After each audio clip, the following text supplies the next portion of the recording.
New feature blog. Poonam और दूज का चांद, पूनम दूज का चांद स्टोरी। दो कहानियां, अकबर बीरबल की कहानियां।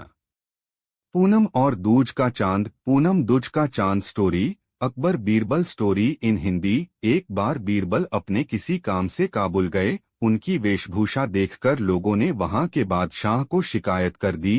काबुल के बादशाह के सैनिक बीरबल को दरबार में लेकर आए। काबुल के बादशाह ने उनसे पूछा, आप कौन हैं और यहाँ किस मकसद से आए हैं? बीरबल बोले, मैं एक मुसाफिर हूँ और देश विदेश की यात्रा करता रहता हूँ।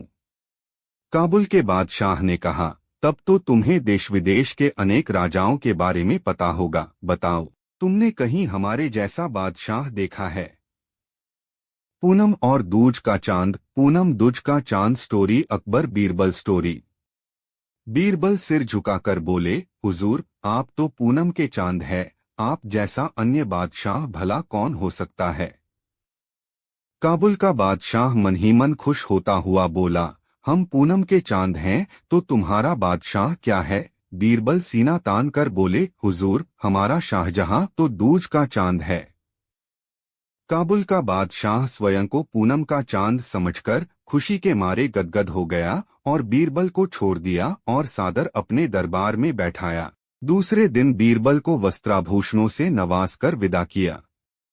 बीरबल वहां से दिल्ली पहुंचे तो उन्होंने अपने मित्रों को यह बात बताएं सुनाई। यह बात एक मुंह से दूसरे मुंह होते हुए शाही दरबार तक भी पहुंच गई। बीरबल से जो दरबारी ईर्ष्या करते थे, उन्होंने इस बात को नमक मिर्च लगाकर बादशाह अकबर के सामने पेश कर दिया। अकबर बादशाह को यह बात बड़ी ही बुरी लगी। अगले दिन बीरबल दरबार में पधारे तो शहंशाह ने बीरबल से कहा, बीरबल, हम क्या सुन रहे हैं? तुम काबुल गए थे, बताओ, तुमने वहां के सुल्तान से क्या कहा है?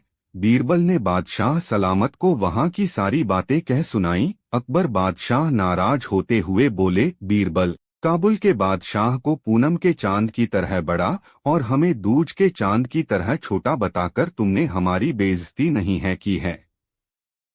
बीरबल सहज भाव से ही बोले, बादशाह सलामत, आप यह क्या कर रहे हैं? मैंने तो वहां आपका गुणगान ही किया है। पूनम का चांद कितना ही बड़ा क्यों न हो, उसे कोई भी महत्व नहीं देता और वह तो अगले दिन से घटने लगता है। पल पल घटने वाली चीज तो हर धर्म में अशुभ, तुच्छ और त्याज्य मानी जाती है।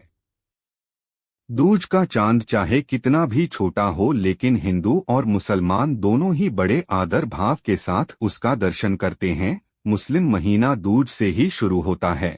हिंदू लोग दूज के चांद को शुभ मानकर उसी दिन शुभ कार्य की शुरुआत करते हैं। इन सबसे बड़ी बात यह है कि दूज का चांद दिन प्रतिदिन बढ़ता ही है। जहां पनाह, अब आप ही बोलिए कि काबुल के बादशाह को पूनम का चांद और आपको दूज का चांद कहकर मैंने किसकी प्रशंसा की है? बीरबल को बादशाह ने उठकर गले से लगा लिया और कहा, मुझे पता है बीरबल, तुम जहां भी जाओगे वहां मेरी प्रशंसा ही करोगे। बीरबल से जलने वाले दरबारियों का मुंह इतना सा हो गया और जो दरबारी बीरबल की पसंद करते थे, वह तालियां पीट कर उनकी तारीफ करने लगे। बीरबल की यही तो विशेषता थी कि वह बहुत ही सोच समझकर बातें करते थे और मौका आने पर अपनी बात को सिद्ध करके दिखा भी दे देते थे। अपना वादा भूल गया होगा। Akbar Birbal short new Hindi story. Birbal से एक बार शहंशाह अकबर इतना प्रसन्न हुए कि उन्होंने बीरबल को इनाम में जागीर देने का निर्णय कर लिया। बुद्धिमत्तापूर्ण कार्यों से खुश होकर शहंशाह अकबर ने जागीर देने की बात की तो कह दी, लेकिन बाद में उनका इरादा बदल गया। बीरबल ने 2-3 बार शहंशाह को उनका फैसला याद भी दिलाया, लेकिन बादशाह बीरबल को अब जागीर देना नहीं चाहते थे। अपना वादा भूल गया होगा। Akbar Birbal short new Hindi story. एक रोज बीरबल ने कहा, हुजूर, मेरी जागीर का क्या हुआ? बादशाह बीरबल की बात अनसुनी कर दूसरों की बातों में लग गए। बीरबल को बहुत बुरा लगा और वह अब मौके की तलाश में रहने लगे। एक दिन मौका आ ही गया। बादशाह बीरबल के साथ सैर पर निकले। रास्ते में उन्होंने ऊंट देखा तो सवाल कर दिया, बीरबल, ऊंट की गर्दन टेढ़ी क्यों है? बीरबल ने कहा, जहां पनाह, यह भी किसी को पिछले जन्म में जागीर देने का वादा करके भूल गया होगा। बीरबल के इतना कहते ही शहंशाह शर्मसार हो गए और उसी समय उन्होंने बीरबल को जागीर देने की घोषणा कर दी।